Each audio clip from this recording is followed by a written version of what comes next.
कहते हैं कि सफल और सुखी जीवन के लिए अपने सपने को हमेशा याद रखना चाहिए, उन्हें हासिल करने की कोशिश में लगे रहना चाहिए। यह सफर भी जीवन को शानदार बना देता है और कई बार तो इंसान को सपनों से भी ज्यादा मिल जाता है। लेकिन बिरले लोग ही होते हैं जो अपने सपने को ही उन उपलब्धियों से बड़ा बना देते हैं जो दूसरों की निगाहों में कहीं बड़ी होती हैं। यही कहानी है भारत के पूर्व राष्ट्रपति डॉक्टर APJ अब्दुल कलाम की। उन्होंने न केवल खुद के लिए सपने देखे, देश के लिए भी सपने देखे और लोगों को भी सपने देखना सिखाया। डॉक्टर APJ अब्दुल कलाम का जन्म 15 अक्टूबर 1931 को भारत के तमिलनाडु के रामेश्वरम में हुआ था। वे अपने भाई बहनों में सबसे छोटे थे। उनका बचपन एक मछुआरे के घर बहुत ही अभाव में गुजरा था। पढ़ाई से उन्हें गहरा लगाव था। इस वजह से वे औसत छात्र होने के बाद भी होनहार और मेहनती छात्र माने जाते थे। भौतिकी और गणित उनके प्रिय विषय हुआ करते थे। बचपन के अभाव कभी उनकी पढ़ाई में बाधा नहीं बन सके। डॉक्टर कलाम का जीवन बताता है कि वे कोई विशिष्ट सुख सुविधा या प्रतिभा संपन्न व्यक्ति नहीं थे। उन्होंने भौतिकी में स्नातक की डिग्री तिरुचिरापल्ली के सेंट स्टीफन कॉलेज से हासिल की।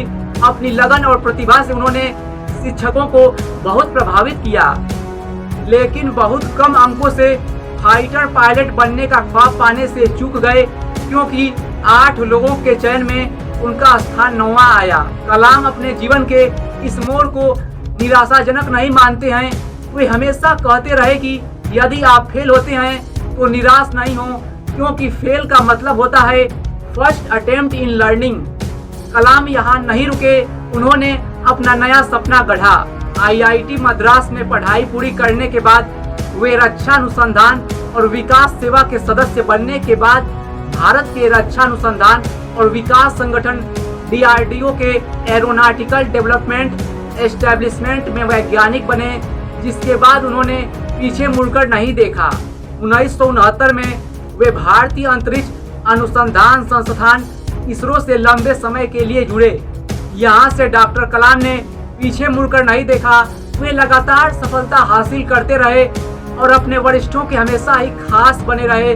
उन्हें बैलिस्टिक मिसाइल के लिए प्रोजेक्ट डेविल और प्रोजेक्ट वैलिएंट की जिम्मेदारी मिली। उनके नेतृत्व में ही भारत ने अग्नि, आकाश, नाग, पृथ्वी और त्रिशूल जैसी मिसाइल विकसित की और भारत को लंबी दूरी तक मार करने वाली इन विशेष मिसाइलों में आत्मनिर्भर बना दिया।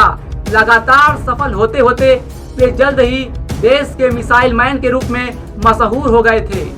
जीवन के इस मुकाम बल्कि उससे पहले ही डॉक्टर कलाम बहुत ही सम्माननीय व्यक्ति हो चुके थे। वे प्रधानमंत्री के रक्षा सलाहकार रहे। फिर पोखरण परमाणु परीक्षण की सफलता में उन्होंने बड़ा योगदान दिया। पद्मश्री और पद्म विभूषण से तो पहले ही सम्मानित हो चुके कलाम को 1997 में भारत रत्न से सम्मानित किया गया। फिर साल 2002 में वे भारत के राष्ट्रपति तक बने, लेकिन तमाम बुलंदियों के बीच उन्होंने अपनी सादगी और विनम्रता नहीं छोड़ी। राष्ट्रपति पद का कार्यकाल पूरा करने के बाद डॉक्टर कलाम अपने पसंदीदा कार्य करने में लग गए। उन्होंने शिलांग, इंदौर और अहमदाबाद के भारतीय प्रबंध संस्थान के विजिटिंग प्रोफेसर बने।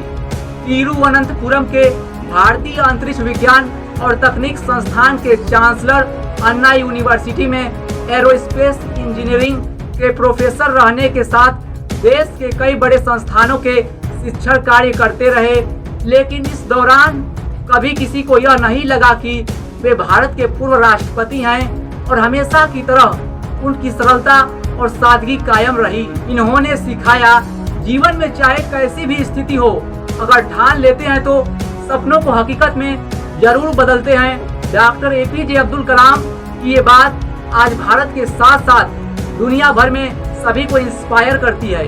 27 जुलाई 2015 को IIM शिलांग में छात्रों को लेक्चर देते समय कलाम को दिल का दौरा पड़ा और कलाम हमेशा के लिए अलविदा कह गए।